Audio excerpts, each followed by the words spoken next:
Welcome back to our special coverage of the president's extraordinary Q&A with House Republicans today. Congressman Tom Price of Georgia had probably the most sarcastic question of the day today, but his challenge to the president started with a critique of the State of the Union address. Here's part of their exchange. I want to stick on the general topic of health care, but ask a very specific question. You have repeatedly said, most recently at the State of the Union, that Republicans have offered no ideas and no solutions, in spite of the fact I don't think I said that. What I said was, in the context of health care, I remember that speech pretty well. It was only 2 days ago. I said I welcome ideas that you might provide. I didn't say that you hadn't provided ideas. I said I welcome those ideas that you'll provide. President, multiple times from your administration there have come statements that Republicans have no ideas and no solutions, in spite of the fact that we've offered, as demonstrated today, positive solutions to all of the challenges we face, including energy and the economy and health care. Specifically in the area of health care, this bill, H.R. 3400, that has more co-sponsors than any health care bill in the House, is a bill that would provide health coverage for all Americans, would correct the significant insurance challenges of portability and pre-existing, would solve the lawsuit abuse issue, which isn't addressed significantly in the other proposals that went through the House and the Senate, would write into law that medical decisions are made between patients and families and doctors, and does all of that without raising taxes by a penny. But my specific question is, what should we tell our constituents who know that Republicans have offered positive solutions to the challenges that Americans face, and yet continue to hear out of the administration that we've offered nothing? Tom, look, I have to say that let's just take the health care debate, and it's probably not constructive for us to try to debate a particular bill. That this isn't the venue to do it. But if you say we can offer coverage for all Americans and it won't cost a penny, that's just not true.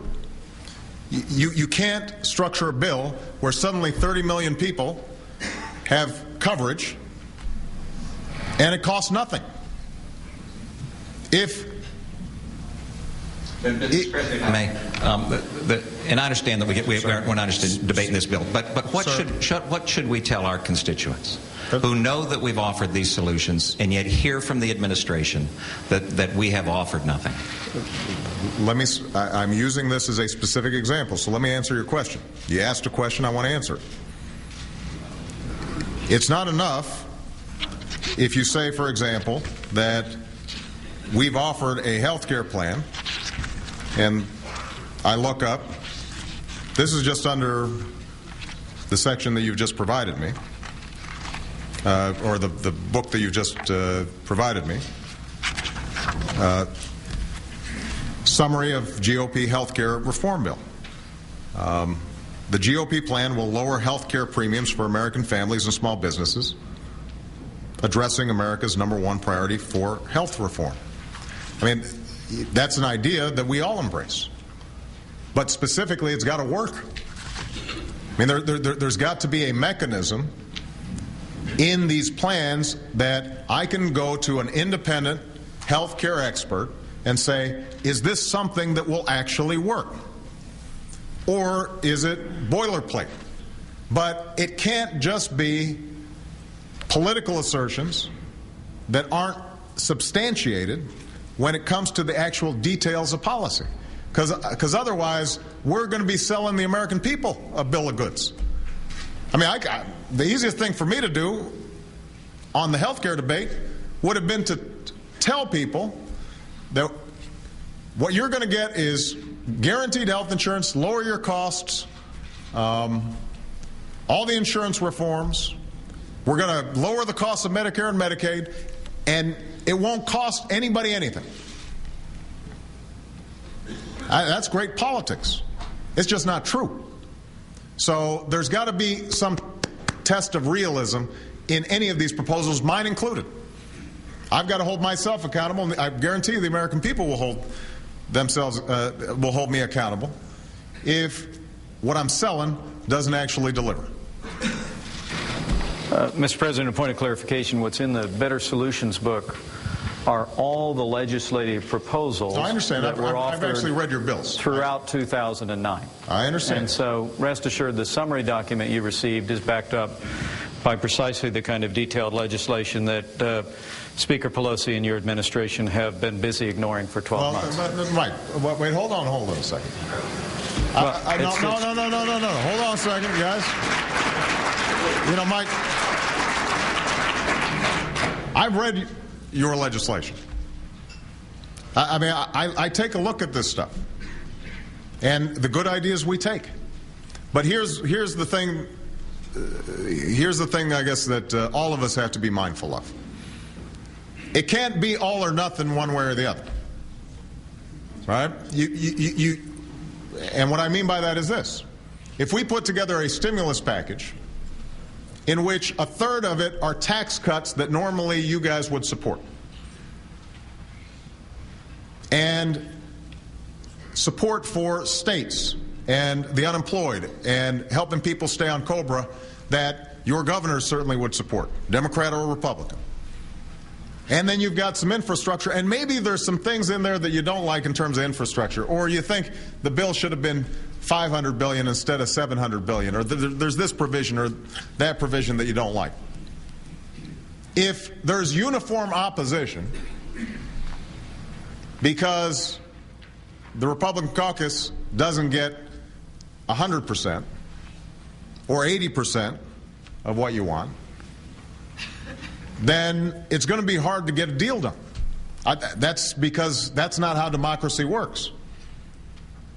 So my hope would be that we can look at some of these component parts of what we're doing, and maybe we break some of them up on different policy issues.